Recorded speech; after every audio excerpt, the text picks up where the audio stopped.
longest grilling tupig dito po sa kanilang lugar, mga kapuso. At hindi lang yan, dahil in fairness po sa ating mga kababayan, yung tupig po nila rito na masarap na nga, mas lalo pa po nilang pinasarap, mga kapuso. Bakit? Meron na po silang mga flavored tupig. Ang saya! Meron silang chocolate, mga kapuso, tupig. Actually, in-infuse po yan talaga dyan sa loob ng tupig. Meron po silang cheese tupig, mga kapuso. At meron din po silang mango tupig, mga kapuso. Ayan. At syempre, hindi pwedeng, hindi ko yan tikman. Guys, ano lang, pinadagdagan ko lang to ng mangga. Pero yung tupig mismo, pinapalaman dyan yung mangga doon po sa ating tupig. O, di ba? Tikman na natin ngayon. Malagkit talaga. O, ay, wait lang. Putulin ko lang. Ayan. Tikman natin. Ha, mga kalima ko. Okay. Napakasarap, napakasarap. Okay.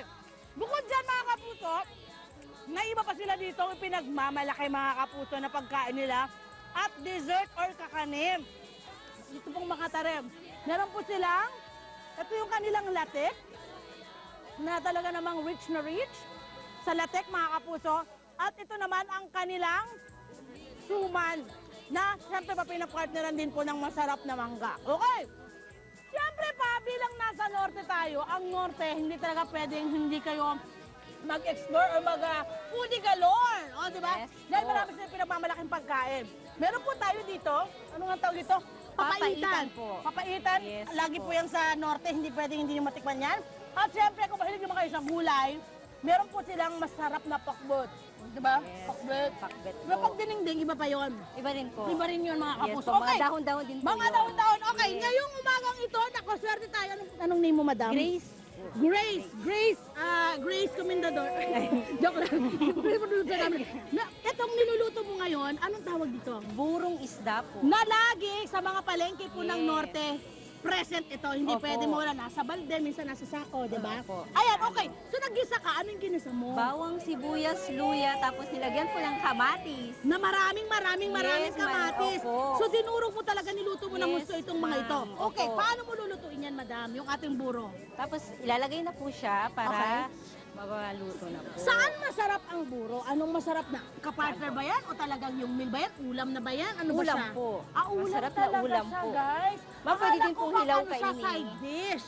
Pwede po. Hindi pala siya side dish. Talagang ulam pala to. Opo, ulam. Yan ang taga-norte. At least ngayon nalalaman ko na. Yes, ma'am. Ayan, makikita ho natin. Ayan, so gaano katagal bago maluto yung ating buro para talagang masarap na siya?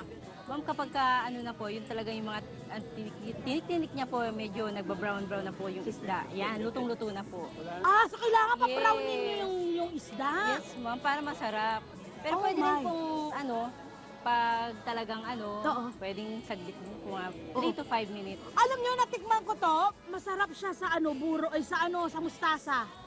Masarap siya sa mustasa. Yes Ang po. sarap-sarap niya sa mustasa. Okay. Okay, guys. Gata, ma'am, pwede. Sa Pampanga kasi, ang nakita ko doon, meron din silang isda, meron din silang hipon. Yes, Pero ma'am. sa inyo, sa mga tarem, meron kayo isda. Isda Anong po. klaseng isda ito? Ma'am, pwedeng isdang tilapia, pwede rin pong bangus. Ay, Dalag dinudurog, po, ma'am. dinudurog mo yung isda? Yes, ma'am. Bakit Para kailangan durugin? Para mabilis siyang maluto, tsaka mas masarap. Ayun, mga kapuso, yun pala yung purpose nun, kaya pala niya dinudurog. At saka, kaya pala malasang-malasa yung ating, malasang-malasa yung ating, napatay na ba? Ma'am, hindi po. Hininaan mo lang. Ma'am, Hininaan. Kumain na talaga siya. Okay, wait lang. Lakas, ayun, nalakal Yan, yun. ma'am. Ang galing mo, madam. Oo, diba?